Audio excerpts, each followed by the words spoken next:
Hello, welcome to the Pursuit of Truth. So I've got more clips, I think over a week and a bit, of from Sky News that I've been listening to. More worrying examples of what humans do to humans. And like I say, if you have like we're all born into a system, we're all babies and we're innocent, and then we grow up and we're, depending where you're born and your time and all that kind of stuff, sways your views and things. So different children born in different places will have different views, and that's what causes these conflicts. But if you strip all that away and just look at us as what's intrinsically true, that we're all human beings, and this is humans doing this against humans in, with their man-made concepts of identity, and see what they're doing to each other. But if you strip that all away and just look at us as human beings and look what we're doing to each other, look what we're doing in many different places, and this, not just now, you can go back historically. We never seem to learn. Have we ever had a point in time where we could just all live together and enjoy everything that we've been given free, that we, or men before us, or women, or whoever, have put price tags on, but once was all, intrinsically it is all free. It's just we decide to live in a way where we constrain ourselves by putting prices on it, and then have the inability to do things because of that system. I don't understand it. Anyway, so here is Gaza. There's Gaza, there's Syria, and there's about the water as well.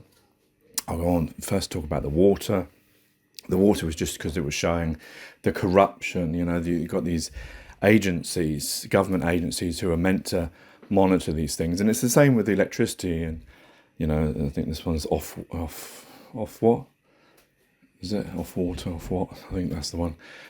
But all they're really interested in is keeping is the prices. That's all that they really interested in. Keep putting up the prices and making sure that the companies are afloat, and not really thinking about, these companies are polluting the waters, they're paying their bosses millions, and yet they're asking us to pay more money to do the job that they haven't done in the first place.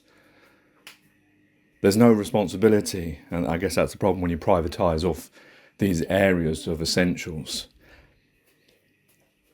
If we didn't live in a system of money and all this kind of thing, these things wouldn't be happening. Because it wouldn't be about, I'm sure that the reason why they put the sewage into the water isn't because they really want to do it. It's because it's cheaper to do it, or they don't have a facility, or it's more expensive to buy the facilities to deal with that issue. If we didn't live in a world where there was constraints of money in this system, we'd be thinking, what's the best thing to do? And we could just build things and do things, and then we wouldn't be doing this. I don't know when we're all going to wake up to that system, but just the usual corruption of you've got to have a target of 30%. It's over by 60%. There's Thurgood Sharkey, the singer and activist, talking about it. And it's just, now I think the review actually is going to dismantle, to shut down Ofwat and make a new organisation. But I'm sure it's going to be the same thing.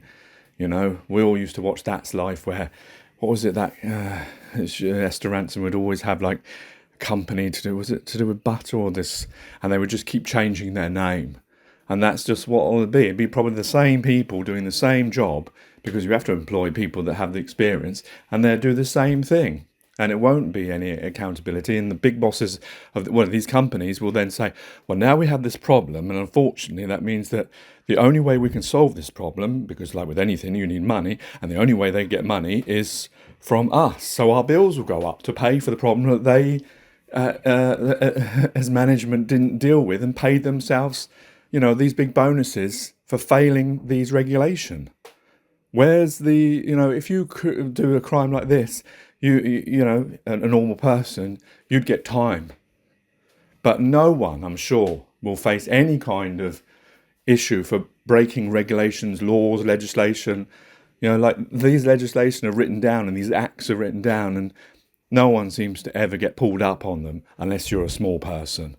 But if you're a major business I suppose it's because the government want to keep you happy because they need that money as well. And you see, that's the problem with money. You have to keep schmoozing with these types of people.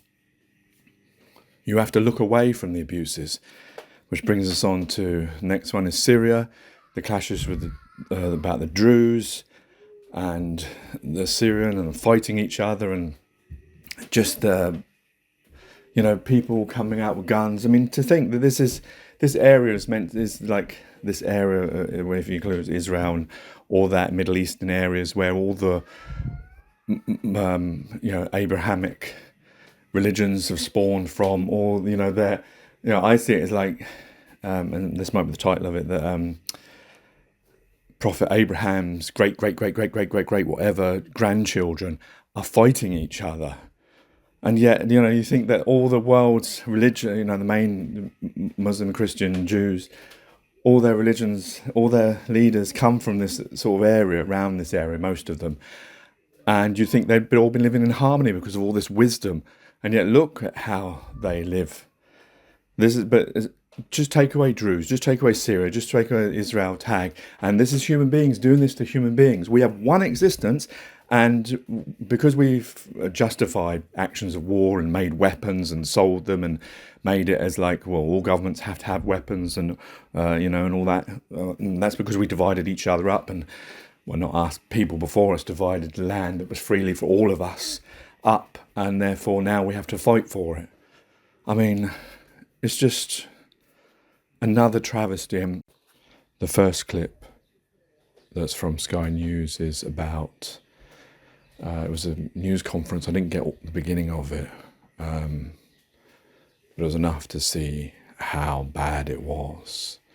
The hostages. I'm surprised I haven't seen much more of this. I don't know if this is the media not showing it, because I thought these hostages would be speaking a lot about, what's going on, in their capture and how it is and where they are and all that kind of stuff. But just to hear this man who seems very quiet, but I don't know if it's because he's broken or this is his personality, but the way he explains it so well, of the horror of, being taken hostage. And because we forget this, because obviously we see, October the 7th, we saw, and then after that it's the, what's happening in Gaza. So we're seeing that on a day-to-day basis and not seeing, because we can't see how the hostages are because there's no footage of them. And that's why it's important for the ones that are out to make known, how it was. Like the girl that, she wasn't even a hostage, she was killed by the terrorists on October the 7th, bled to death. And just to hear it, when it connects to as the father, because, like I say, in all these things, when you strip away all these things and you just look as human beings, parents, fathers, brothers, sisters, mothers, cousins, uncles, whatever, aunties, grandparents, these connections we all have, and we all know how they would feel if they were taken away, if you saw your loved one bleeding in front of you. So we almost remember these things that, I guess that's why, that there's a call for Palestine to be recognised, why there's some hesitation by some, because they have to be careful that it's not rewarding these terrorists, because that's not what anyone wants to do. But really, I don't really understand how a state that was there before, was it unrecognised, then recognised, or I don't get all this thing, but I don't believe in division of land, but obviously in the system that we live in, if you want a two-state solution, how can you only have one that's recognised?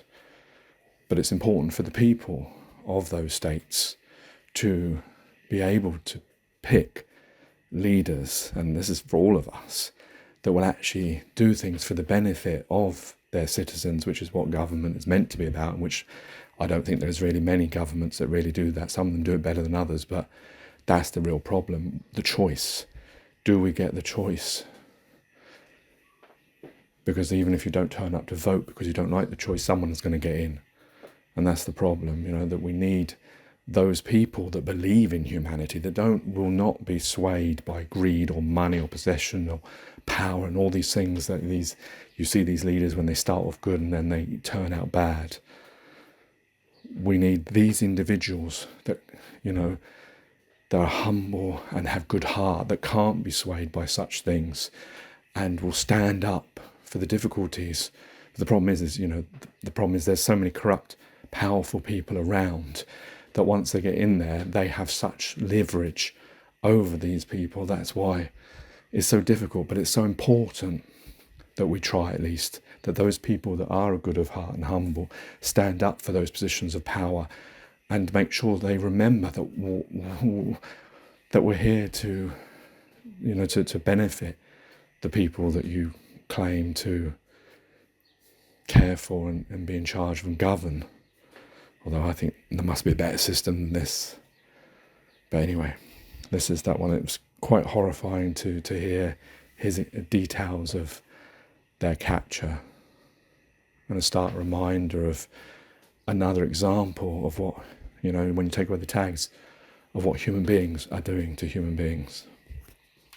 And to Gaza, to see what the thing with Gaza is, what I don't get is, like, you get the media showing one story, and you've got obviously Hamas, who are a terrorist organisation, who obviously are going to inflate figures and could easily just manufacture events, like with the food distribution. They could send their gunmen to cause chaos, or send people to faint on purpose, or whatever, or cause disruption, because that's in their interest, so that we in the West see these pictures and think, oh, this is terrible what Israel are doing.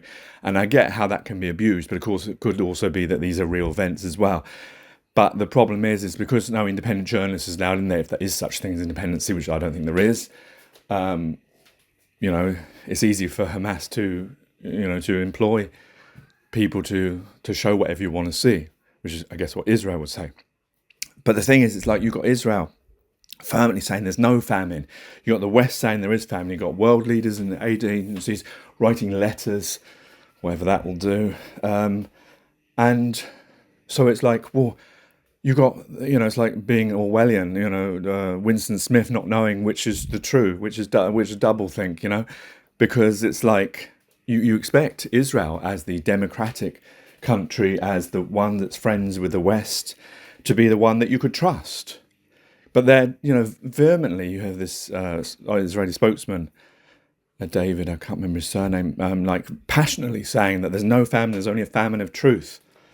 And like I say, the first maxim of war is that truth is, we understand that.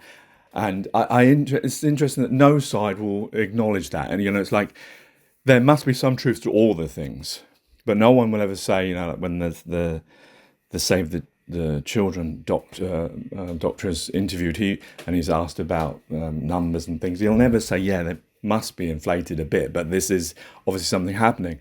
He won't have that bit, but he must know.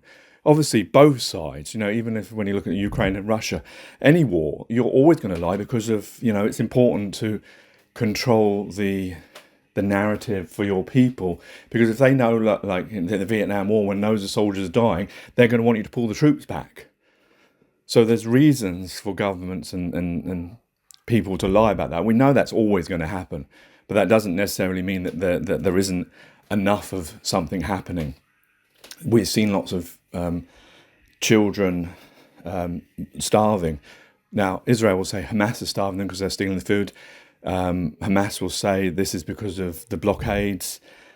So how do we know which is the truth? Because it's easy for the media to go, and well, they're not even going, they're getting pictures from people from inside, which we don't know their affiliations. They could be Hamas affiliations, they could be setting up scenes, they could be filming things, or they could just be filming. It's easy to film, there may be actual starvation because of this conflict, obviously there would be. So you could film that, and then the media, when they show that, because a picture tells 1,000 words, imagine what a video does, then it's like, it amplifies it. It's like, this is the whole, even if they don't say it, this is what you think, because you see this and you say famine, because famine is a technical term. So I suppose David Mentzer, is it? Yeah, he could argue that it's not famine because maybe it doesn't fall into the technical term, and there's maybe no way of actually proving that term. because it needs independent people to do it, and I expect there's not people doing that. So he could maybe get away with not lying on that, saying it's not famine, it's just people are starving. I don't know, apples and oranges, but just, yes, it's easy for the media to show something and then us to think that this is the whole area. I just don't know. I mean, my personal belief is I believe, but of course, remember, my personal belief is based on all the stuff I've seen on Sky News. They must have an agenda. You can see their agenda sometimes, which I've talked about, So, I don't know, but it seems like there is definitely war crimes. There's definitely famines. I mean, we know the ICC and ICJ are investigating these things. IDF always come back with saying, yeah, we'll investigate it. But these things seem to be mounting now, different things. You've got all these different aid organisations that are outside of these things talking about things that they are witnessing. There seems to be, like, if you're in a court of law, there's just too much from different people. Now, of course, it could be, and I would expect that some of these people, like like with the Save the Children, he looks like he's got an Arabic name, is he independent of this? Could he be, is he, but he's a professional, so he should be keeping outside of that, his faith and his views, because we know that there is, within religions, within humanity, there is, people that don't like Jews, people that don't like Muslims, people that don't like black people don't like gay people, etc. Lots of different things, lots of different groups. So we know that exists, and of course that could sway people's arguments and sway people, to hunker in on certain points because it fits with their bias. And so that's the problem. We have to navigate through that to know, well, wait a minute, are we actually hearing the truth or we're hearing their bias? And it's like, but I wouldn't like to live like that. Let's put it like that. The pictures we see, imagine, because I was thinking about this when I was seeing it when I was going for my scan for my lump, which is fatty tissue apparently, so that's, thank God. There was pictures of Gaza and children starving, and people, with metal pots, banging them, asking for food, and these sites. And just thought about, imagine, we can imagine when it was COVID, how everyone complained and how difficult it was to have to queue up outside, the different supermarkets, and then the shelves would be empty and not being able to have things, and the rationing of baked beans and toilet rolls and all the different other things, how difficult that was. And most people will say, yeah, that was really difficult. But then imagine how it is to live in Gaza. That is like how many times more. The fact that there's no food, the fact that you have to risk your life, because this is the problem with these sites. Because they're actual fixed sites, it makes it easy for terrorists, which we know exist because Hamas is a terrorist organisation, to infiltrate them or to make these issues. Because it's in their best interest to show bad pictures. If they cared about their citizens, they would have released these hostages. Well, they never would have taken them. What they did hasn't helped the people they claim they're helping. So, but the problem is, by America and Israel creating these different sites, it gives a place that you can attack. And of course, then you've got loads. How many? If you've got 2 million people, or how many other people that are starving, and they're all coming, it's going to cause, like it has done, these crush points and, events where maybe some soldiers are not following their orders, or maybe some of them, like we've seen, that like I say, that because Israel and Palestine have a long history, there may be some of them, like you have anti-Semitic people, that are some of them you might have that are anti-Palestinian. And therefore, they think, or they have a gun, and then we know what happens when soldiers have guns. It's not always the best judgment that comes out. But the fact is, by having these sites, you are, whereas if you're going to the people, you have many of them like the UN were doing. We didn't hear this kind of thing happening around the food. All we heard is there wasn't enough trucks coming in. And is it sufficient? I mean, the idea of people coming, starving people. I mean, imagine if it was me, if I was living there, and you hear these stories of wherever many people, you know there's definitely people that are getting killed. And maybe they are just Hamas people, or maybe they're not. Maybe they are civilians, you know. But would you go out to these places? But the thing is, you have to, because you're starving, there's no food. And if Hamas are taking the food and selling it on the black market like Israel say they're going to do, then, well, what are you meant to do? Because I can't afford to do that. And that's why, under international law, the occupying forces meant to supply the food, which they haven't really been doing. They haven't been doing from the start. And it's another case of international law not being followed, while the international community write letters and say, oh, that's such a bad thing, like Father Ted waving his sign in that comedy, you know, where he said, oh, down with this type of thing. That's not going to solve it. If you've got international law, why did it only take South Africa, and was it Northern Ireland, to pipe up and to bring this case? Who are the founding, as it were, fathers of these international laws? Which countries is it that wrote them? Which countries that are signed up to them are not fulfilling their duty when they're seeing these things? I mean, why aren't they are they allowed to send their teams in to investigate so that they can see whether international law is being broken or not, and therefore then bring those things? It just seems like we're watching day after day the suffering of human beings. And like I say, take away the Israel, the Palestine, the history.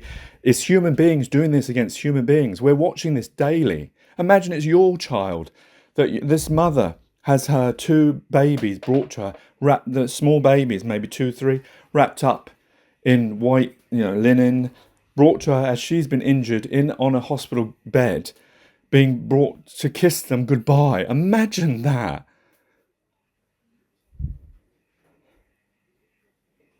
We're not meant to have collective punishment, but we're seeing lots of young children and young people who can't be members of Hamas yet. You say they're soldiers, but they're dying. And yes, like Israel will say that war is messy. We understand that. But how much of this do we all have to take before anything gets done? This is human beings doing this about human beings. Why is it we are so pig-headed? We will live this, like I say, the existence of money and man-made systems, of history, of land division, whereas we're all one species living this one experience. And this is how we choose. How we're choosing. This is evolution. Evolution, this is devolution. Look at us. We're worse than animals. Animals don't even treat animals like this. And we're meant to be sophisticated. And like the pinnacle.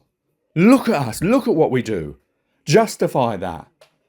Not with your arguments of, well, this side did this side did this, and history and this, that, and the other. As human beings doing this to human beings. Justify that. Take care, take it easy, God bless and peace.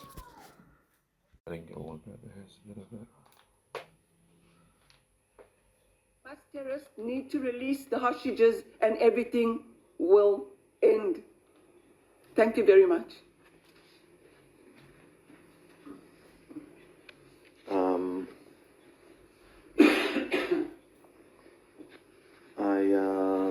I spent time in captivity with 4 hostages that remain in Gaza, and today marks 650 days that the hostages are in captivity. One of them was Matan Angrist. He was seriously critically injured on the 7th of October. He suffered burns and wounds and infections that were not treated. We spent 67 days together, locked up in a very small room with no windows, dark room. We had to beg for them to open the door so that we could go to the toilet. We were abused. We experienced violence. We also experienced and were subjected to psychological abuse and many comments with sexual orientation, speaking about our private parts, and them talking about asking about our family members, our women family members. They told me that they want to marry my daughter and asked me if that's okay with me, if I would allow that, and talked about sexual preferences of us. And we were starved and we were dehydrated and went through extended periods of time of starvation and not having enough water. And as I said, Matan was seriously injured and he was suffering from pain throughout the whole time. They were constantly telling me that I will be the first one to leave, and they told Matan he would be the last one to leave out of the hostages. This is what Matan looked like right before October the 7th. And this is what Matan looked like around a year ago in July, after he was lynched on the way to Gaza. And there are videos that show Matan being kidnapped and lynched when they took him into Gaza. He was held in a tunnel. He suffers from asthma. He had severe respiratory distress. He was hardly able to breathe. I met Matan after he had spent 3 weeks in a tunnel. And he was in a very desperate situation. I mentioned, I want to focus on the 50 hostages that remain in Gaza and the urgency to bring them home. And I share my experiences and the experiences of other hostages that I witnessed in order to express the urgency. I also spent time with Gali and Ziv Berman from our community, Kfar that we have known since they were born. They were both injured, suffered injuries, and even though they were twins and they were kidnapped from their homes right next to each other, in our community they were separated. And they have lived their whole life together. They love each other very much, have a very, very close relationship, worked together up until the 7th of October. This is where they lived. I want everybody to look at this picture. It's been burnt or... They don't even have a knife to cut salad in their room. They don't have a gun to protect themselves. The Hamas terrorists, just had you heard that about Emily Damari, she lived very close to them, and what they did, they just burnt everything in such a brutal way. There's a girl named Ophir. She called her father to say that she's been shot. His father couldn't get there on time. She died slowly. She was lying in her blood. She was 21 years old. What happened to the people on the kibbutz was beyond. And just like he said before, it wasn't a war. We didn't do anything. We didn't have a gun to shoot back. We didn't have anything. The only thing that we did is to try and keep ourselves alive. And can you imagine being a father of a child that's 20 years old and that you know that she's lying in her blood and trying to keep herself alive, but she died. And that happened to so many of the Kama Alpine there? 1,000, over 1,200. Over one. There were youngsters in the Nova that ran and tried to go, and they didn't manage, but they died slowly. So I just want to say that Keith and I nearly died slowly too, and there's still hostages that nobody can see because they're hidden. What we see in the news, and you see in the news many times, is what you can see, but what you can't see is the 20 hostages that are still alive and begging to get out of there. begging for air. It's a basic thing that every human being needs. It's terrible. It's just terrible. I just want to correct because accuracy is very important to me, and I misunderstood Aviva's question. Over 1,200 people were killed and murdered on October the 7th. And I think you were talking about the Nova Festival, and I think there only over 300 were murdered, I think. But I just want to stress the fact that this war that we're in now was started when Hamas launched the terrorist attack, unprovoked, on innocent people like Aviva and I. Babies that were killed, murdered, and kidnapped into Gaza, and were murdered in Gaza. Elderly people, women. I assume you all saw footage of hostage release of women in their 80s that were kidnapped into Gaza. Sick people, and I mean, I could go on and on about the atrocities that Hamas committed on the 7th of October and until this day. I was held for 484 days, out of which 6 months I was alone. I was locked up in a room by myself.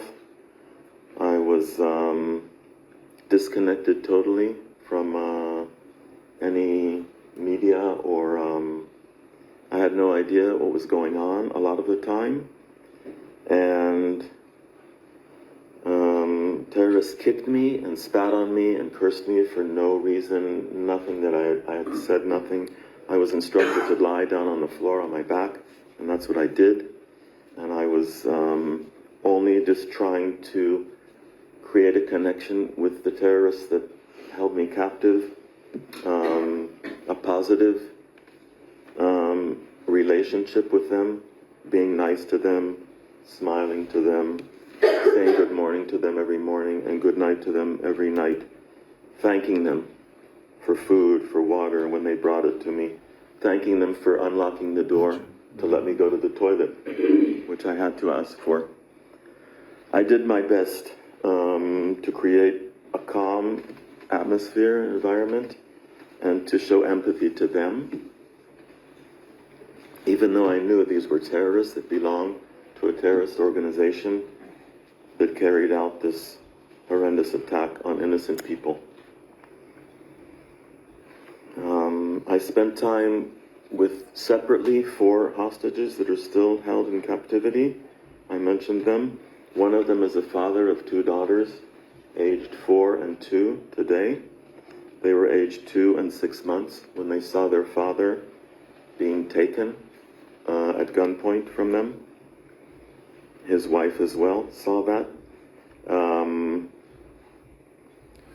That was Keith and Aviva Siegel there, recounting their days in captivity following October the 7th, 2023. Aviva spending 51 days in captivity, Keith 484, and they described being taken from their kibbutz and being taken into Gaza, the tunnels, the Hamas tunnels beneath the Strip. We will hear from them directly ourselves here on Sky News. A little later, there's plenty more on the story on the Sky News website and the Sky News app. So I spent time with Now, the Environment Agency says there was a 60% increase in serious water pollution incidents last year. This comes as a new report claims there's systematic failure and underperformance by water companies. So let's get some reaction.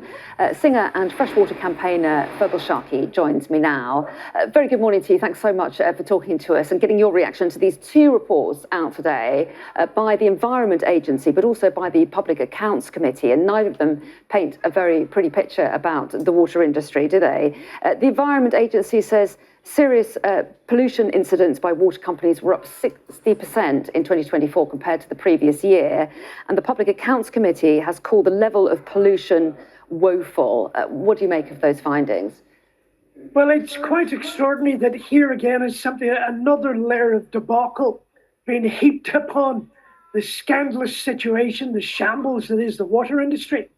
You are right, the agency, the very government body responsible for regulating the water companies and making sure they comply with the law, admits its own failures, serious pollution incidents up 60% on last year. And in the background, the EA demanded some time ago that by 2025, water companies would have cut sewage by 40% or serious sewage incidents by 40%. Instead, Southern Water, on against the original 2016 baseline, up 400%. What happens?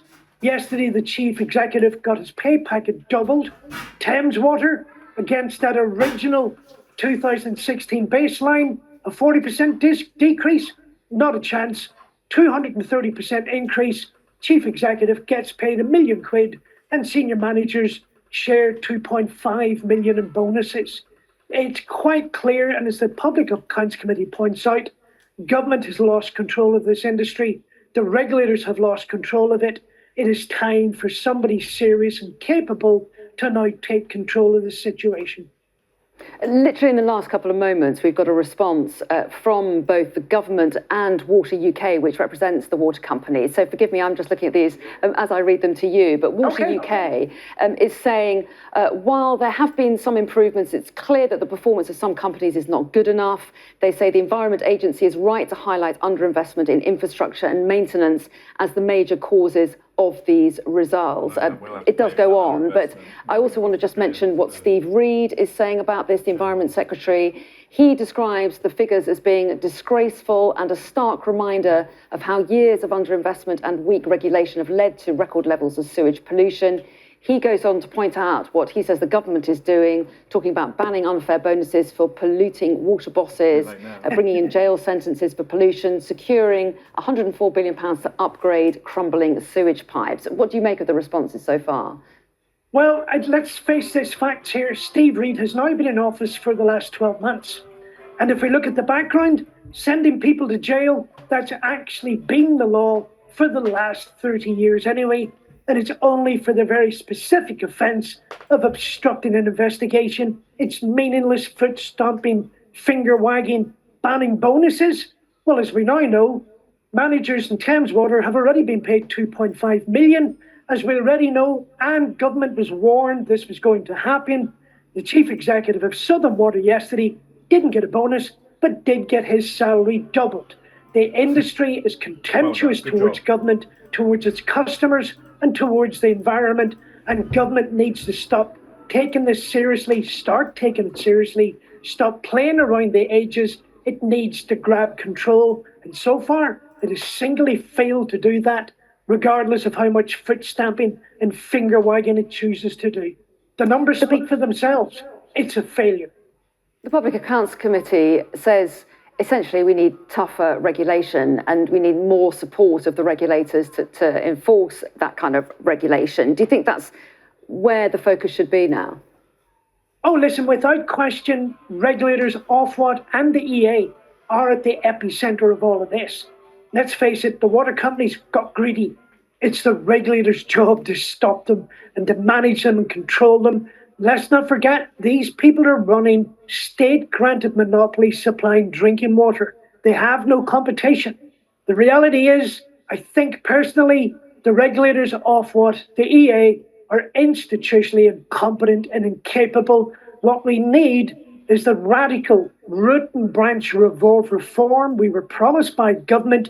And what we've got, we were promised champagne. What we've got instead is nothing more than a saucer of sour milk.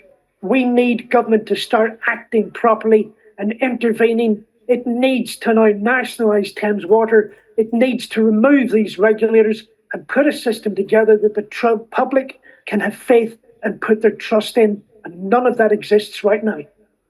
As I understand it, in the next few days, we should get recommendations from this big review of the water industry that's been carried out by Sir John Cunliffe. What do you want to hear in terms of recommendations from him? Well, if Sir John Cunliffe's interim findings, which were released a couple of weeks back, are anything to go by, it is going to be a completely flat pancake that is going to achieve nothing. John has been very badly constrained by government by the terms of reference that he was given.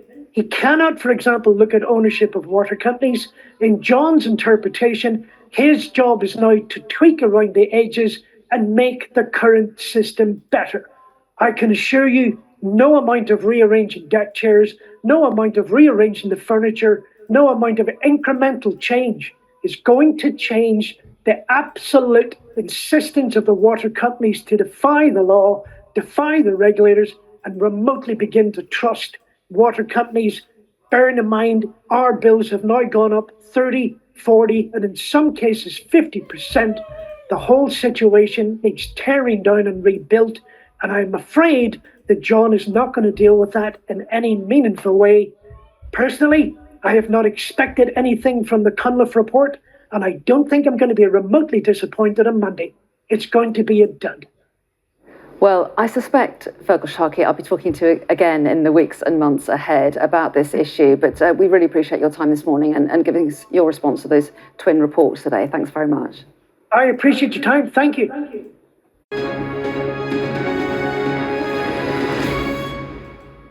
Good evening. For 2 days, Sky News has reported from the Syrian city of Suwaida, the site of deadly clashes which have threatened to plunge the country into a renewed crisis that could further destabilize the region. Today, the Syrian government began tentative steps to gain control of the situation, but our team has witnessed the ongoing tensions and the fears of civilians inside and outside the city. Well, human rights groups say more than 1,000 people have died in Suwaida, a southern province, after a week of deadly violence. Today, the mass exodus of armed Bedouin clans to neighbouring areas has left a fragile ceasefire in place. From Suwaida, our special correspondent, Alex Crawford, has our top story. It's a very fragile ceasefire, but ranks of Syrian security forces are now around the besieged city of Suwaida.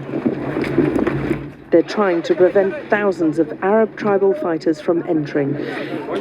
On presidential orders, the Arab fighters have retreated from the mainly Druze city after nearly a week of violent clashes and are now on the outskirts.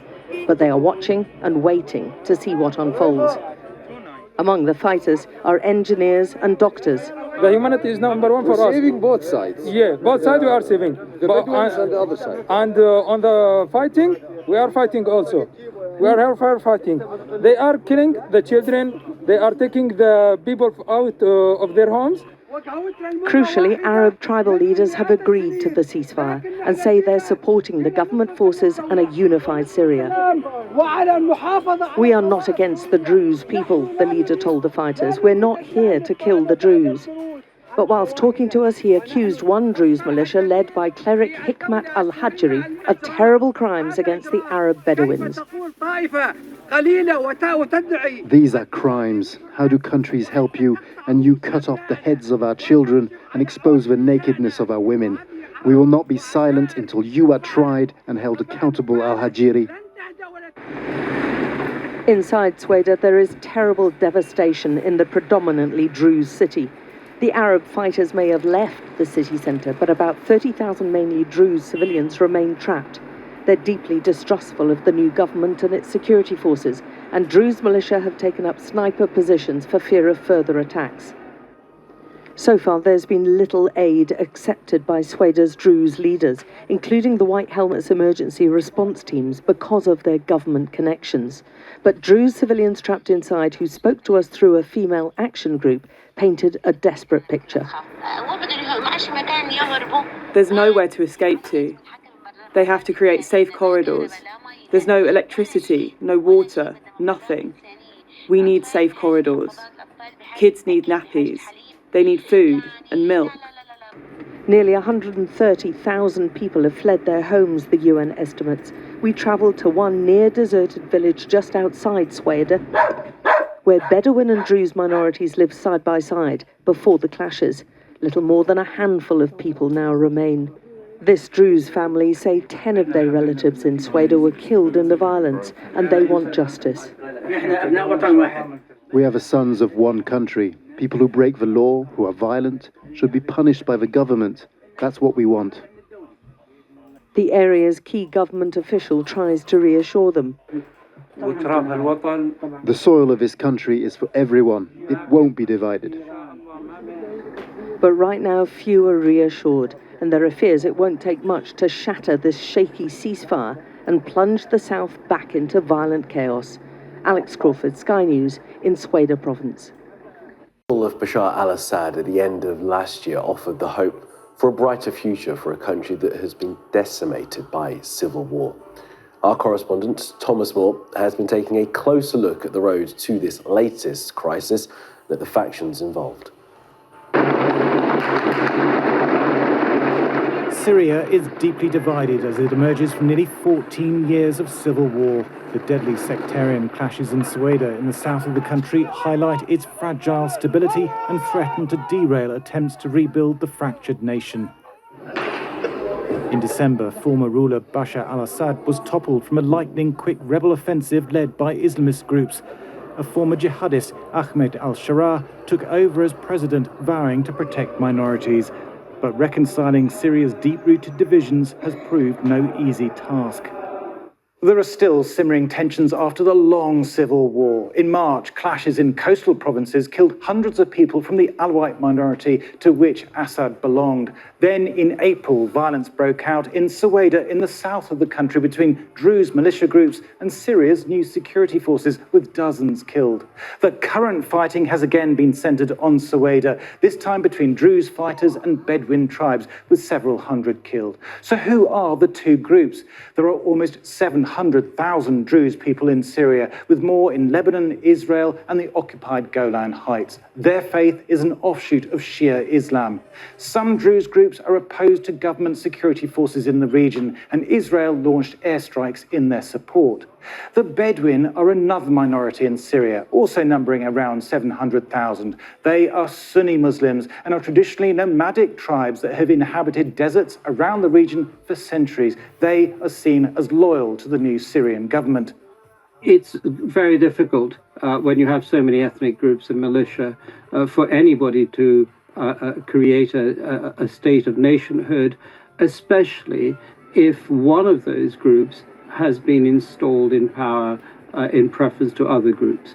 This new government doesn't have the trust of any of the minorities because of its history as a terrorist organization, and it's very likely to struggle to achieve peace in the region. There is now an uneasy ceasefire brokered by the United States, with government and Bedouin forces withdrawing from Sueda and Israel holding off from further attacks. The UK and US are concerned the clashes could destabilize the nation. President Trump met the new leader in May, lifting sanctions, and the UK Foreign Secretary was recently in Damascus. The countries see the al-Shara government as the best chance of preventing a security vacuum. The US Secretary of State Marco Rubio tweeted, "If authorities in Damascus want to preserve any chance of achieving a unified, inclusive and peaceful Syria free of ISIS and Iranian control, they must help end this calamity by using their security forces to prevent ISIS and any other violent jihadists from entering the area and carrying out massacres." A stable peace still looks a long way off for a nation rebuilding from a vicious civil war. Thomas Moore, Sky News. Well, to Gaza now, where at least 85 Palestinians have been killed while waiting for aid. That's according to the Hamas-run health ministry. The deadliest attack was at the Zikim crossing in northern Gaza, where 79 people were killed. Witnesses have described being surrounded by tanks and fired upon by soldiers and drones. The UN World Food Programme said 25 trucks with aid entered Gaza, where they encountered massive crowds which then came under fire. I went to Zikim for the first time to get a small amount of bread, flour. We were surprised when tanks started firing and soldiers and quadcopters opened fire, besieging us inside. I was injured in my ear and hand. Young men were killed right in front of me. There were so many injuries. We were waiting for flour because of hunger. We wanted to eat and drink, and suddenly the tanks came out at us and surrounded us and started shooting. We couldn't get the flour, and we remained surrounded for about an hour and a half to 2 hours. Some of us were able to escape, some were killed, and some were injured. As you can see, this is our situation. Well, aid organisations operating inside Gaza have told Sky News the humanitarian situation there is deteriorating rapidly. This is another mass casualty incident that is being reported in the vicinity of the Gaza Humanitarian Foundation's food distribution. The situation here is absolutely dire, and my team said to me today, the situation in Gaza has never been this bad. They are desperately hungry. Children are crying all the time for food, and my team, who are employed, they have money in their bank accounts, they're unable to find food in Gaza to buy. So the situation is absolutely terrible, and people are making impossible choices to risk their lives to try and find food.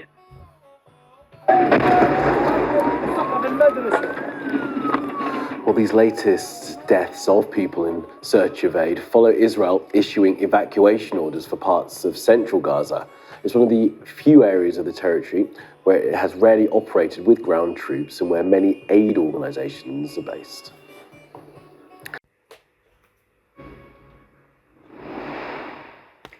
There is no famine in Gaza, only a famine of the truth. The words today of a representative of Israel's government as hunger, according to the UN, aid agencies and governments around the world, grows rapidly.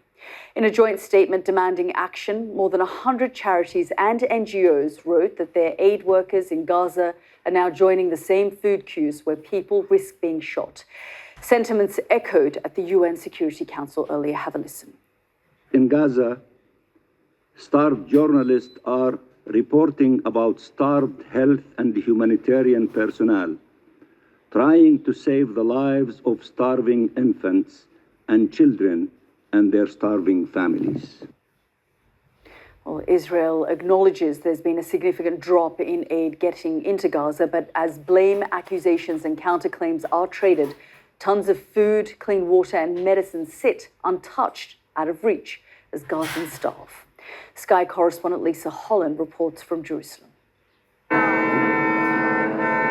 Inside one of Gaza's barely functioning hospitals, where doctors say they're fighting to save the lives of malnourished children, even in the darkness as power supplies fail. The arm is being measured of a painfully thin baby called Odeh. We've been told he is an orphan. Nobody knows what happened to his parents, just that he was discovered in a shelter. Doctors said he might die because of severe lack of nutrition. It would be a miracle if he survived. You can see the bones in his back and his heart beating. Now they've given him supplements and milk. This child has cerebral palsy. Now his mother says her son's problems are compounded by the shortage of food and medicine. And it's not only the children fighting for survival. Everyone is suffering from lack of nutrition, even the doctors. We are tired and we are struggling to work. It's hard to keep going through the day. We only have a small amount of medicine and supplements left for the children. This baby is just acute severe malnutrition. Other doctors in Gaza have posted images of children they're treating. They say baby Sila was born healthy 11 months ago and now weighs 3.5 kilograms. Low calorie intake. The mother is malnourished. She's unable to give breastfeeding. And also the artificial milk wasn't available for the baby to be given. And this is a case of severe acute malnutrition. The World Health Organization has said a large proportion of the population in Gaza is starving, with human rights groups demanding a resolution to the war of words over who should bear responsibility for the breakdown in aid. This is what history will remember, that while food and medicine sat in trucks miles away in warehouses, the world chose politics over people and human beings, and that children were starving while leaders debated whether they were starving or not in the first place. After the UN claimed Israel was preventing aid crossing into Gaza, the Israeli army released this drone footage claiming to show humanitarian aid supplies on the Gaza side of the border waiting to be distributed to Palestinians. There is no famine in Gaza. There is a famine of the truth. and Israel will not stop telling it. 87 million meals, 1.8 million tons of aid, which we facilitated, aid getting in. Hamas loots, it starves its own people, and the world looks away. One thing is clear. Alongside the aid crisis, the conflict is raging on. In Gaza City, a mother in a hospital bed facing the unimaginable act of her children being brought to her to say goodbye in the aftermath of continuing airstrikes by Israel in its war with Hamas. Lisa Holland, Sky News, Jerusalem. The Gaza Health Ministry says that in the past 48 hours, 25 people have starved to death in Gaza, including a 6-week-old baby. Israel refutes such figures as Hamas propaganda and denies blocking aid, accusing Hamas of stealing food. And yesterday, the UN said more than 1,000 Palestinians have been killed by Israeli forces since May while trying to get food in Gaza, mostly near aid sites run by a US contractor. The IDF concedes there have been incidents, but insists death tolls have been inflated. Well, now a former guard with the Gaza Humanitarian Foundation has claimed that security personnel shot at Palestinians at an aid center site. The unnamed American man spoke to Israel's Channel 12, which has concealed his identity and distorted his voice. Have a listen. As the Palestinians were finishing getting the aid that was on the site, the UG Solutions personnel began shooting in their direction, shooting at them, shooting at their feet, shooting into the berms to get them to leave. Well, in response, the Gaza Humanitarian Foundation said this is a disgruntled former contractor who was terminated for misconduct a month ago. GHF launched an immediate investigation as soon as these allegations were brought to our attention. Based on time-stamped video footage and witness statements, we have concluded that the claims made are categorically false. That was a statement by the GHF. Well, you heard some of the Israeli government spokesperson David Mensa in Lisa Holland's report. Here's more of what my colleague Mark Austin pressed him on how Israel blames the UN for failing to protect aid. Have a listen. Why don't you provide security then for the UN to get those supplies into Gaza? You can't say, here's the point, you can't say on the one hand that the Gaza Humanitarian Foundation is now distributing the aid in Gaza, and then when it's a disaster, with up to 1,000 people shot dead, you start blaming the UN. Mark? You start blaming the UN for causing hunger. I mean, it's simply nonsense. Hamas. The media shows pictures of hungry people, but won't say the words that matter. Hamas stole their food. Hamas caused their suffering. Hamas turned charity into a billion-dollar racket. Just like mafia, they steal the aid, they sell it on the black market, and they're hoarding it for their own terrorist fighters.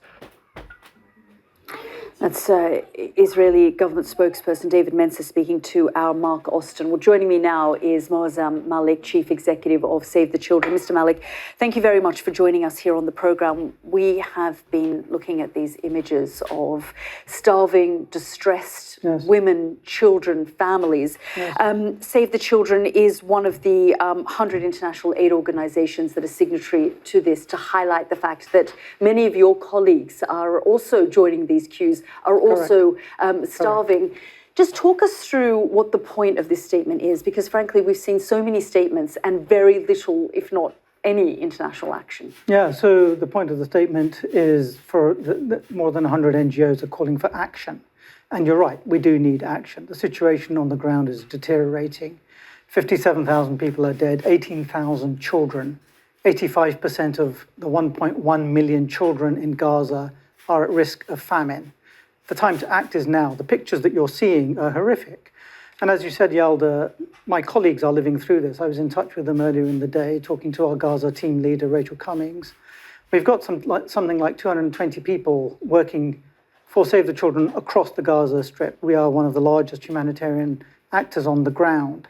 But my colleagues are getting thin.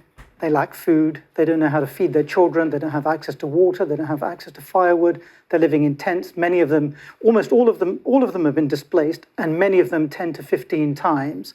They show up at work because they're heroes, and they feel like they can do something productive. They go home and life is desperate. The statement says they're wasting away. Correct. So talking to Rachel earlier today, she said that our colleagues, particularly the younger women, are getting visibly thinner in front of our eyes. It's shocking. They're also dealing with evacuation orders. Correct. Your facilities are Correct. Constantly on the front lines. Just talk us through the impact of that. Yeah, so our operation was initially headquartered in Rafah. It had to move when we came under evacuation orders there. The center of our operations is currently in Deir al-Balah. The bits of Deir al-Balah that have suffered evacuation orders now, thankfully, exclude our facilities, but some of our staff have had to move as a result. It's really important for your viewers to know that 86% of Gaza is now under evacuation order. 86%, right? So the population of 2 million people, those that are left, given those that have either managed to leave or are dead or under rubble, something like 2 million people are now squeezed into what was 14% of the Gaza Strip. Mr. Malik, we were just listening there to David Mensah, who said the food is either being stolen by Hamas, and these numbers are inflated, that it's Hamas propaganda, that they're trying to allow 87 million tons of food. Can you just put all of that into perspective for us? Yeah, so I think, there's a pattern to this conflict, right? We fight for humanitarian assistance, we get an inch, there's lots of debate to and fro. The Israeli government allows some stuff in, then it closes down again. And this is a long-running pattern. I first worked on this conflict in the 2000s. And indeed, I went to Gaza in 2008 after the blockade had just been imposed. And at that time, as a UK government official, I worked for Her Majesty's government at that time, I came back and said, we need an independent humanitarian access mechanism. It is not right or acceptable that one side to this conflict should be able to use humanitarian access as an instrument of war and as an instrument of occupation. My political masters of the day didn't entertain that proposition. And lo and behold, what we see over the years is exactly that, of aid, water supplies, fuel supplies, food, medical supplies, God damn it, baby formula, being used as an instrument of occupation and as an instrument of war. And it's simply not acceptable. So yes, we want humanitarian access, we want open borders, we want the UN system to be able to operate. But actually sitting behind that, we need to change the nature of this game.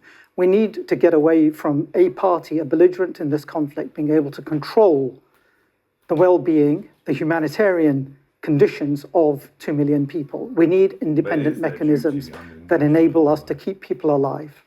We talked there about the statement that the aid organizations have issued. We've also seen statements from European leaders, Israel's Western allies, and yet nothing seems to be changing on the ground. Yeah, it's just not good enough. We see a lot of hand-wringing from our political leaders. I welcome the statement of these 28 European countries. I welcome that the UK government took a role in corralling this statement, but it's a statement. We're 21 months into this horror. People are dying. The pictures are horrific. This is not a surprise.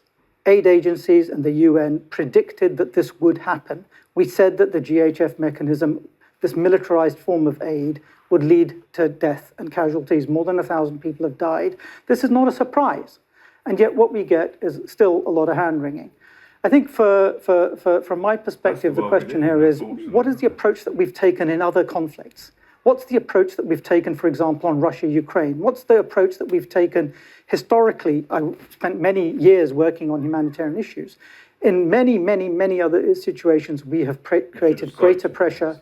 We've applied real pressure. We've thought about alternative mechanisms. We've tried to break the blockades. And yet in this, we have settled to be an ally to atrocities. And frankly, the hand-wringing and the statements are very welcome, but we need to see action. Mr. Malik, I just want to talk to you a little bit about those who have been injured in this conflict. We know that something like 4,984 of them have been children who have been evacuated to regional countries, the United States, as well as the various European countries. We know that 2 children arrived here through a private charity. But are you calling on the government to do more? And what more can this country do for those children in Gaza who remain injured and desperate to be evacuated? So obviously the best place to treat them is in Gaza itself. Allow the hospitals to function, allow us to rehabilitate them, allow us to get medical supplies in, allow us to get doctors in greater numbers. But nevertheless, in a live war zone, there are children who need to be evacuated. The government's record on this is appalling. Appalling. I've worked with that group of doctors, the private charity that you referred to, on a private basis. I've been advising them for about 18 months, this Project Pure Hope. They've managed, after many, many months of their personal effort and working with NHS trusts, to evacuate 2 children in April. In the same time, more than 200 children have been evacuated to Europe through the European Civil Protection Mechanism. In the time that group of doctors took to get permissions for 2, many, many children died because they couldn't get out. When those 2 came through, Project Pure Hope believed that they'd found a new pathway. The government, in fact, has failed to act to allow more children to come. And I know that group of doctors have had a proposal in front of Her Majesty's government for a month and are still awaiting a response. Many of the people involved with that project look at me and say, Mosem, what the hell is going on? Other countries have taken children, why haven't the UK? And some of them in their darker moments look at me and say, this feels like racism. And frankly, I don't know what to say to them. So are there plans, and is there hope that more children will be able to come to the UK? Well, I know that group of doctors have a pipeline of children. They've worked with WHO and others on the ground. They've got an evacuation route. They have fundraised for themselves, but they need the government to facilitate. In the case of Ukraine, 20 kids came out in the first 2 weeks. 20 kids came out in the first 2 weeks at the government's expense and with the government's facilitation. And then Her Majesty's government set up a mechanism for more Ukrainian children to come to the UK. The contrast with Gaza is shocking, hence the questions that my friends and colleagues ask. Mr. Malik, we're slightly short on time, but I did want to ask you about the West Bank, because I know that you just got back from there, and we mustn't forget the pressure that Palestinians are feeling currently in the West Bank as well. Yeah, so the situation in Gaza is obviously horrific. All eyes are on Gaza.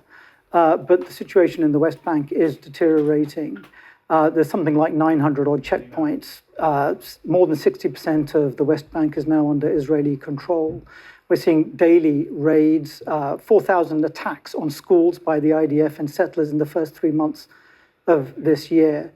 And last week in the north of the West Bank, and indeed around Bethlehem, I met children who are affected by this conflict.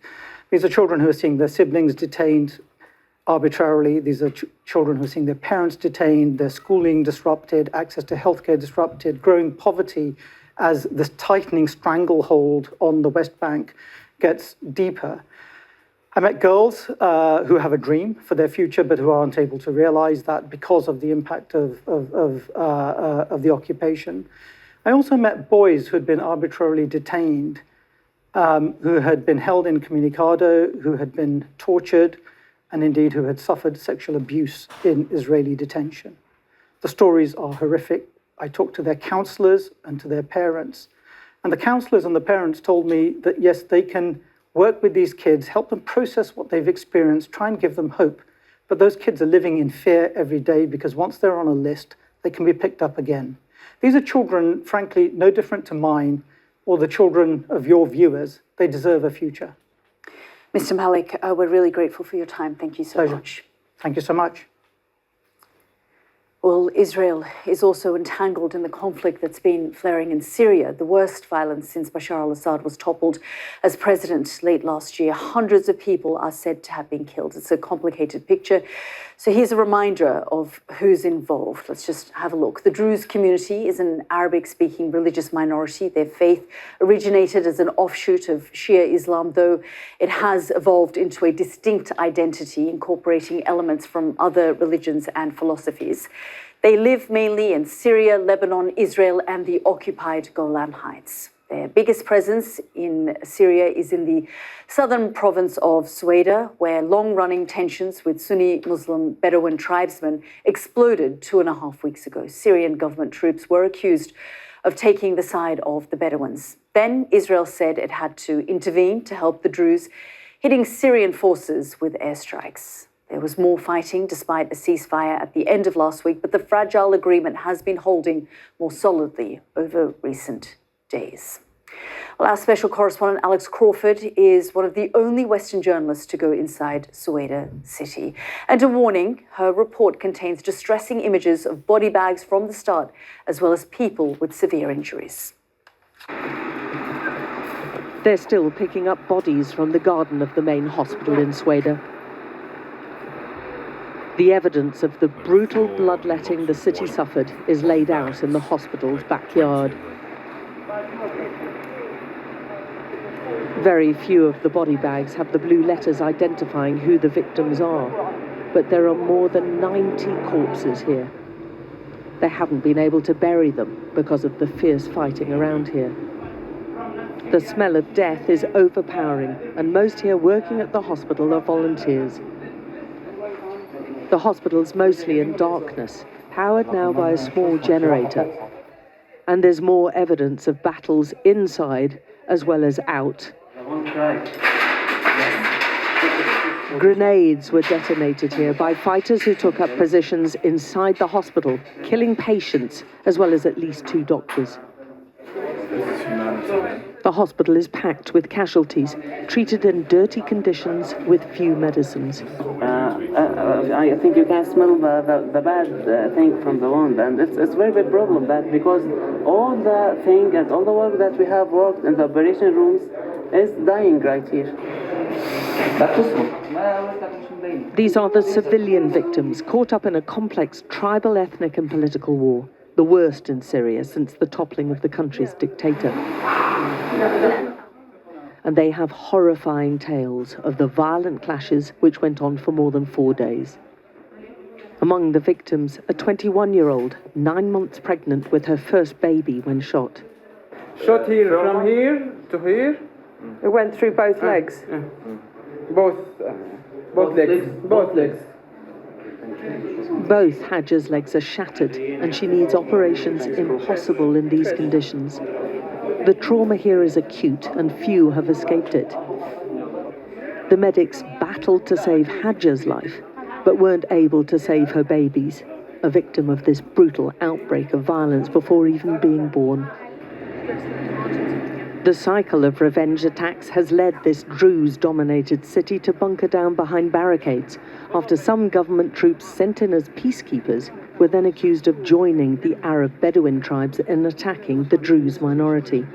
The president has promised an inquiry, but he'll need more than that to build trust.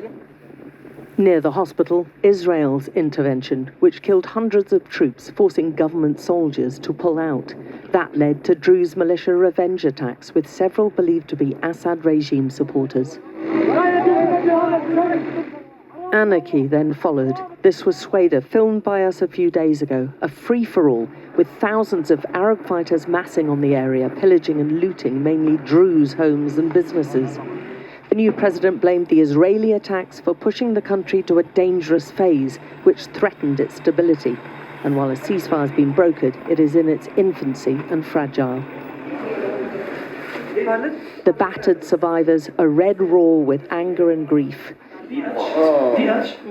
We found 3 brothers. The twins are 14, their older sibling is 17. They were in a prayer house along with more than 20 others who were also hurt. They were trapped for 24 hours, and 2 of the injured died before they got to hospital. What did we do that they kill us as kids?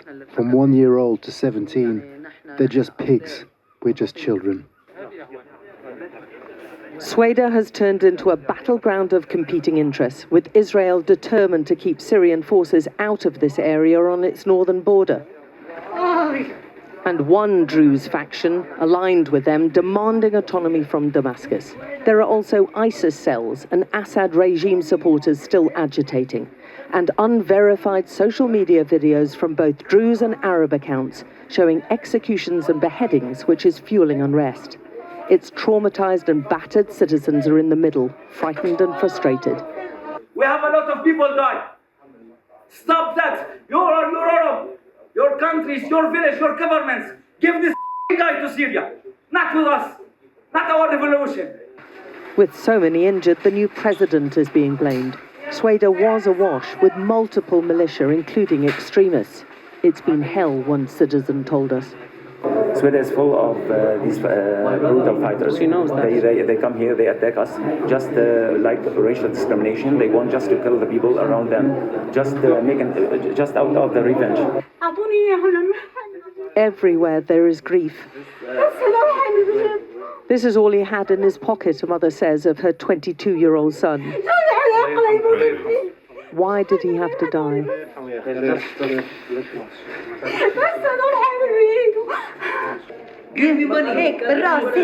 The gunman threatened to shoot us if we didn't hand over money, she said. Give me money. Give me all money. Give me money. No money. Give me no money. Money and gold. Money and gold. So many reports of terror, with Syria still emerging from more than a decade of civil war and its citizens desperate for peace. Alex Crawford, Sky News, inside Sweda city in southern Syria.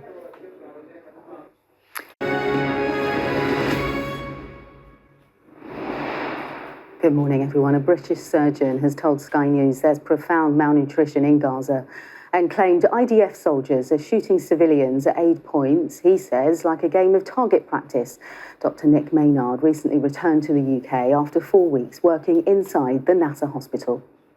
I saw young teenage boys, sometimes as young as 11, 12, 13, who had been shot at these food distribution points. They had gone there to get food for their starving families, and they were being shot. And what was even more distressing was the pattern of injuries that we saw, the clustering of injuries to particular body parts on certain days. So one day they'd be coming in predominantly with gunshot wounds to the head or the neck, another day to the chest, another day to the abdomen. This is not coincidental. The clustering was far, far too obvious to be coincidental. And it seemed to us like this was almost like a game of target practice. We're going to shoot the head today, tomorrow it'll be the chest, the next day it'll be the testicles. I would never have believed this possible unless I'd witnessed this with my own eyes. Well, Lisa Holland is in Jerusalem for us this morning. Lisa, dire scenes from Gaza. We've also heard from the IDF this morning. Bring viewers up to date. Yes, on top of the grave concerns about the widespread malnutrition in Gaza, the struggle to get food in and out, criticism of Israel blockading the borders and not doing enough to allow safe passage for aid inside Gaza. Now we have yet again the IDF having to defend itself about its operations at various aid points. Now, remember that aid in Gaza largely now is run by the Gaza Humanitarian Foundation. So it's an Israeli and American-backed organisation. Essentially, contractors run the security inside those aid stations. But of course, there are tens of thousands of people outside clamouring to get in. Now, Israel is responsible for the kind of crowd control outside of those aid stations. And we've had various incidents, even in the last few days, where a large number of people have been killed trying to reach those aid stations.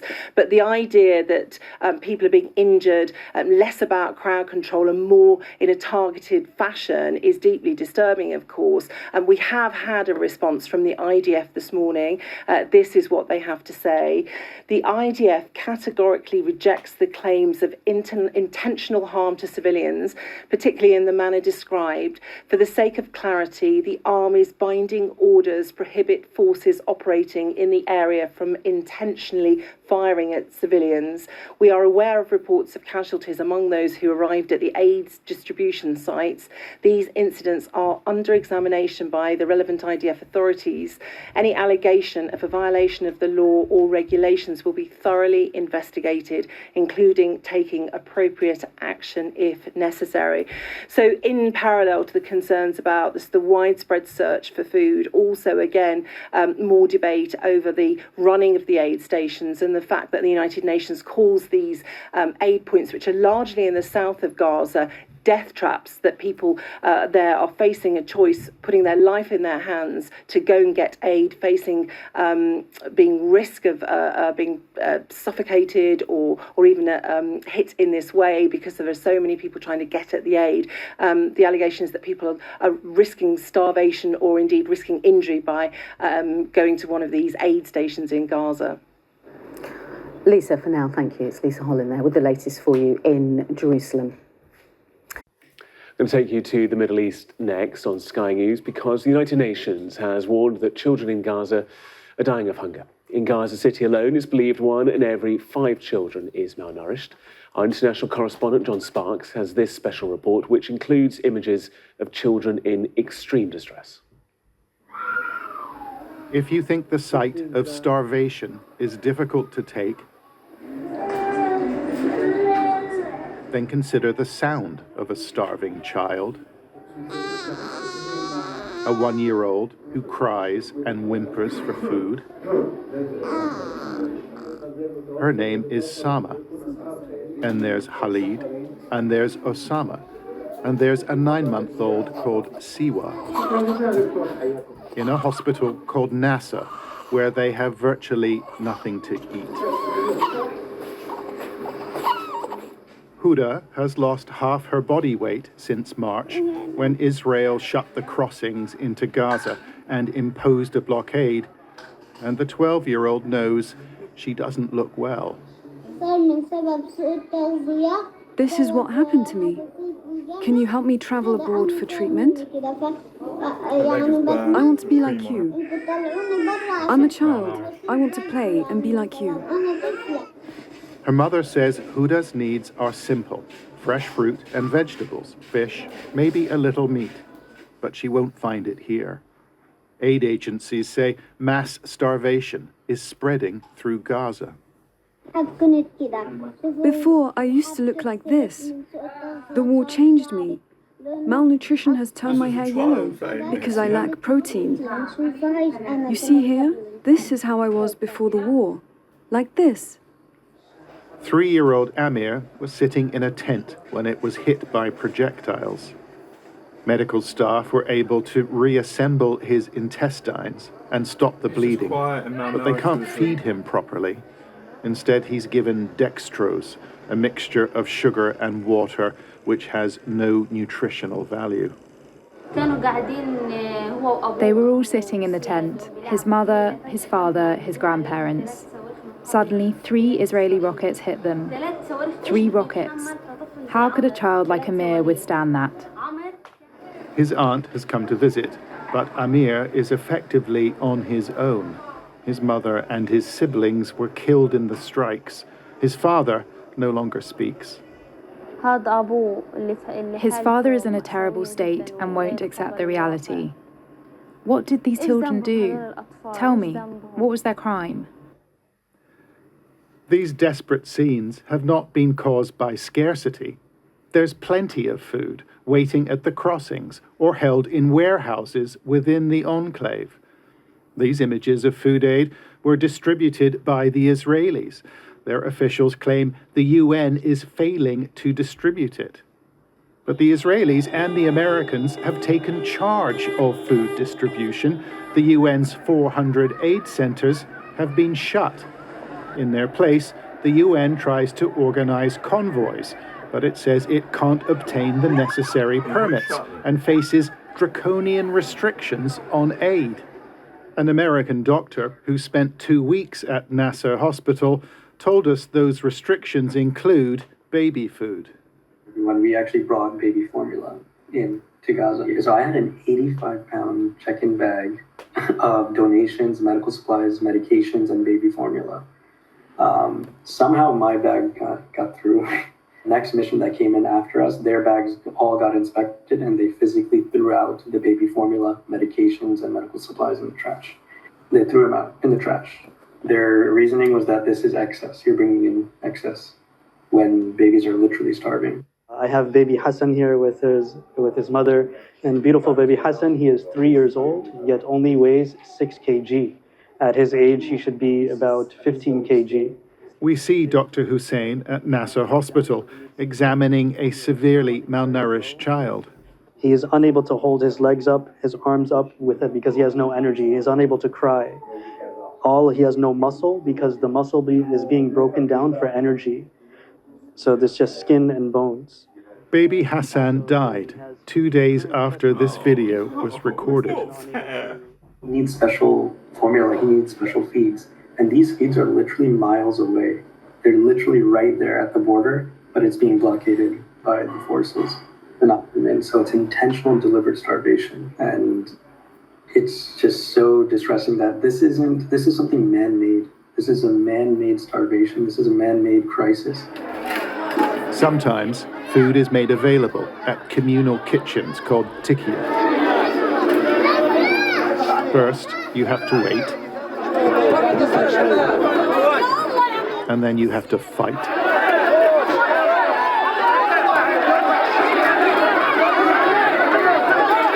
For watery soup or some beans. And everybody here is desperate. Brawlers and breadwinners, nothing shields these children from the brutal facts of life. And many leave with nothing.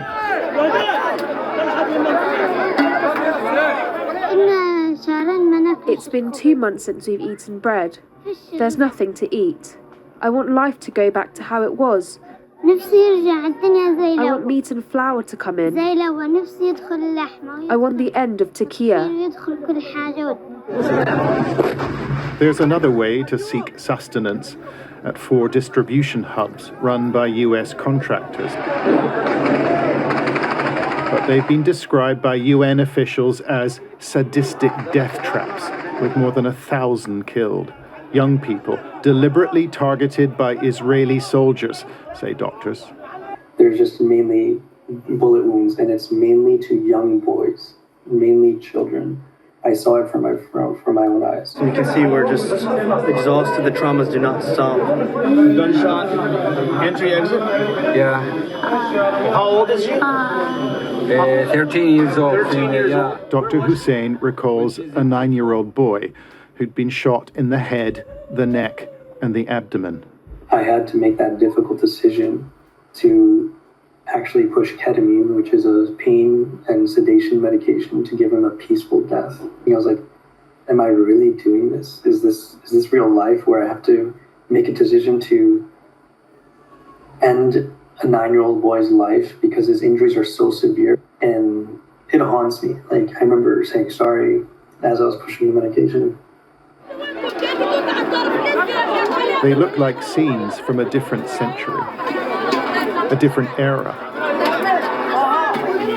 Empty pots, empty bellies, the overwhelming sense of futility. Israeli officials say they have not identified the presence of starvation in Gaza, but on the streets, the very essence of life is ebbing away. John Sparks, Sky News. Sir Keir Starmer said tonight he's unequivocal that a Palestinian state has to be recognised, but as part of a wider plan in the region. He was speaking as pressure builds on him. More than 220 MPs from across the political parties have signed an open letter calling for it. President Trump dismissed an announcement by France's President Macron that France intends to recognise a Palestinian state as a statement that doesn't carry weight. It comes as Israel said other countries could restart airdropping aid into Gaza, a practice criticised in the past as inadequate and even dangerous. Sky's political correspondent Rob Powell reports. Desperation, starvation in Gaza. Now aid from other countries will be allowed in after Israel said airdrops could take place. Images like these raising the pressure on nations, including the UK. Sir Keir Starmer issuing a fresh statement today, saying the appalling scenes in Gaza are unrelenting. The continued captivity of hostages, the starvation and denial of humanitarian aid to the Palestinian people, the increasing violence from extremist settler groups, and Israel's disproportionate military escalation in Gaza are all indefensible. We've been very outspoken about what Israel is doing in Gaza at the moment. They need to pull back, they need to allow aid in, and they've got to provide the space for a political set of discussions that can lead to a ceasefire, and then the ultimate process that will lead to Palestinian statehood. We want Palestinian statehood, we desire it. Gaza also at the centre of a joint statement from France, Germany and the UK calling for an immediate lifting of aid restrictions. It comes after Emmanuel Macron set a date for the recognition of a Palestinian state. Donald Trump dismissing that move as he left for his visit to Scotland. Well, he made a statement, France, Macron. His statement doesn't carry any weight. He's a very good guy, I like him, but that statement doesn't carry weight. The worsening situation here leading to friction between world leaders and a balancing act for the UK abroad and at home. The government has gradually become more critical towards Israel, language hardened, arms licenses suspended, and sanctions on some politicians announced. But for many Labour MPs, it's all just been too slow. They worry about losing votes on the issue, but given the horrendous scenes coming from Gaza, they also worry about the UK ending up on the wrong side of history. And other backbenchers agree. This letter, sent to the Prime Minister and signed by 221 MPs from 9 parties, calls for the UK to immediately recognise a Palestinian state. More than a third of the Commons, including many from Labour, putting their name to further action. Principally, it is symbolic. It is about the UK saying, enough is enough. We believe that the Palestinian people deserve and have the right to statehood, and we support that. But then on top of that, there are additional legal protections that it does provide, and also in terms of a recognition that they are now a state, or they would be a state that is occupied, which cannot continue. Israel says recognising a Palestinian state after the October the 7th attacks would reward terror. But this is now a humanitarian crisis impossible to ignore, though finding consensus and a way forward still beyond the grasp of world leaders. Rob Powell, Sky News in Westminster. Let's speak to our chief political correspondent, John Craig, who's in Westminster for us tonight. And John, just how much weight does this open letter carry, and how much pressure will it put the Prime Minister under? Well, big numbers, 222. Jeremy Corbyn isn't actually put his name to this, but he backs it, we're told. And a lot of Labour MPs, as you might expect, many with a big Muslim population, of course, in their constituency, and some Tory big hitters as well. The father of the House, Sir Edward Lee, and Kit Malthouse, a former Tory cabinet minister, among them. Now, what the letter is calling for is at a conference, a UN conference next week, 28th and 29th in New York, what the MPs led by Sarah Champion, who chairs the International Development Select Committee, are saying, she says that what the MPs want is for at that conference next week, the Foreign Secretary or whoever attends, they want to outline when the government and how it'll act on its long-standing commitment, the letter says, on a two-state solution and how it'll work and so on. Now, President Macron is not pledging to do it that quickly. President Macron said that at the UN General Assembly in September is when he will pledge or vow that France will back a Palestinian state. Now, the Prime Minister's response to this pressure is basically to say, yes, but not yet. Now, in that statement that he issued in response to the letter, and indeed to pressure from President Macron, he talks about working on a pathway to peace, the Prime Minister, in the region. And he talks about practical solutions that will make a real difference. Now, he says the pathway will set out concrete steps needed to turn the ceasefire into a lasting peace. Now, he says recognition of Palestine has to be one of those steps, one of those concrete steps. He says, I'm unequivocal about that, but it must be part of a wider plan, which ultimately results in a two-state solution and lasting security for Palestinians and Israelis. And he says, this is the way to ensure it's a tool of maximum utility to improve the lives of those who are suffering which of course will always be our ultimate goal. So recognising a Palestinian state, I'm unequivocal about that, says the Prime Minister. Well, there was earlier a hard-hitting statement from the PM alongside President Macron and Chancellor Merz of Germany. A pretty strong statement. The time has come to end the war in Gaza. The humanitarian catastrophe we're witnessing must end now.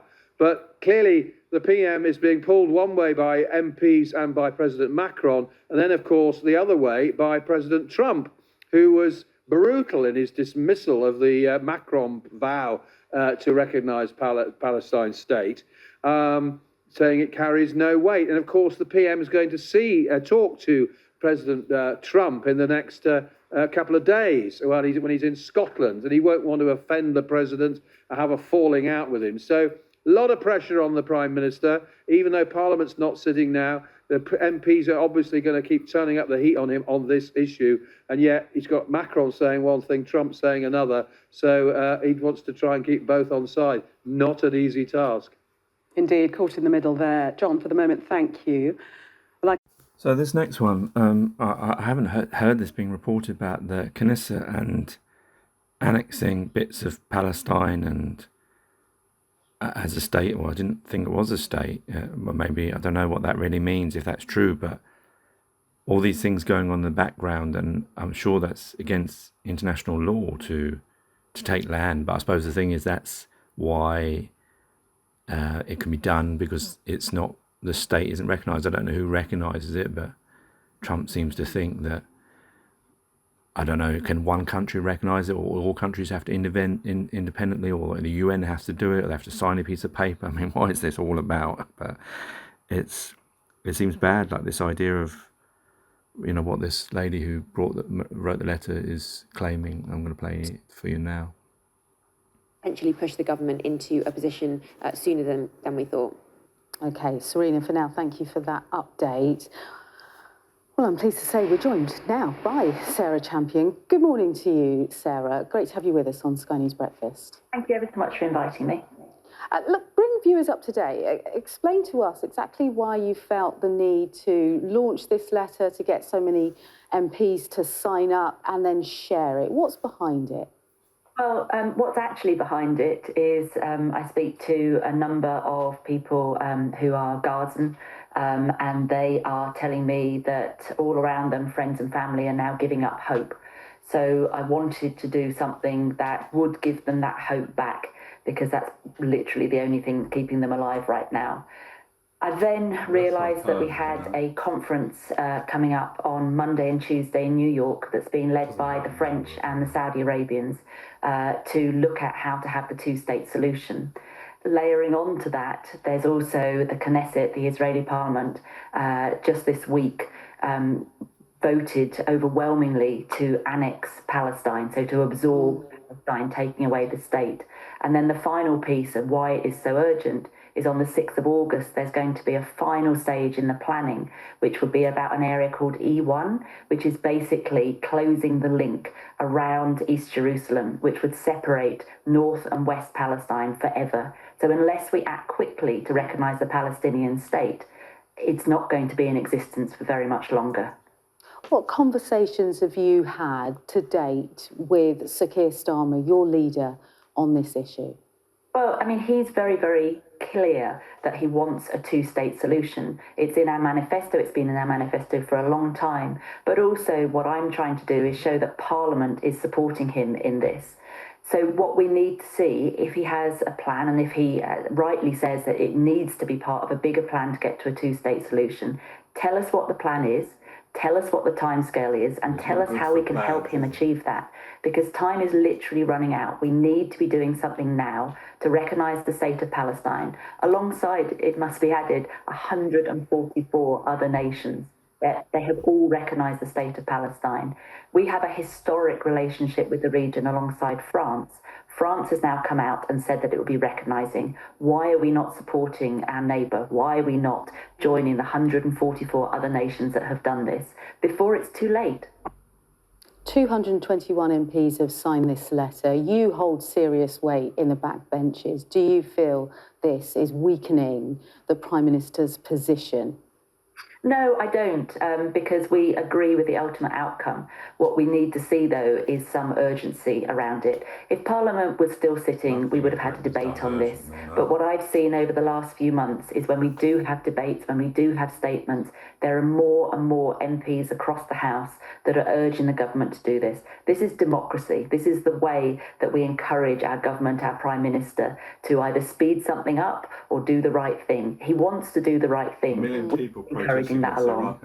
Do you think it's tenable there'll be a change in position before recess comes back? Do you think that that's possible? Why do MPs Well, I really hope so, because as I said, unless we put a line in the sand before the 6th of August, we might never have the potential to have a Palestinian state. So what I hope is that the Prime Minister realises that and does the right thing. I have to have hope. I have to do that to make sure that the Palestinian people have hope, that we respect them, we respect their right to self-determination, and ultimately we respect their right to have a nation. But time is running out on this. Can I also say I've got more and more MPs that are asking to join this letter. So I think the pressure from Parliament is starting to become overwhelming. And do you accept then you're piling pressure on a Prime Minister that's not willing, as far as we know, to change that position, and what that then says about the Labour Party and divisions? No, I don't, and I'll push back. I don't think that he's unwilling. I think it's all to do with timing. And there's been many people arguing, why it shouldn't be now, why it should be at the perfect time. But I don't know what the perfect time is. So let's support France. Let's support the 144 other nations. But most importantly, let's support the Palestinian people to their right to self-determination. Has Labour's position gone far enough, in your view? Well, it's been both our position and the position of Parliament for decades. Indeed, in 2014, we overwhelmingly voted to recognise the state of Palestine. The question, and we're literally dancing on the head of a pin on this, when, and when should be right now. We need this to happen immediately. And the reason that we need immediately, not just the examples that I've given, is because Israel needs to know that the status quo is changing. It cannot keep taking these actions that mean that a two-state solution is no longer viable. But also, you and I watch the news, we watch the live streamings that are coming out of Gaza and the West Bank. That is unacceptable. So again, this isn't part of the same sort of conditionality that is being put around a two-state solution. These are two separate things, but we have to do something to act to make Israel understand that there is international both pressure but also international eyes on what they're doing, and what they're doing is unacceptable. Well, they've been watching for 22 months. Sarah Champion, we'll leave it there. Thanks for coming on Sky News Breakfast. Thank you.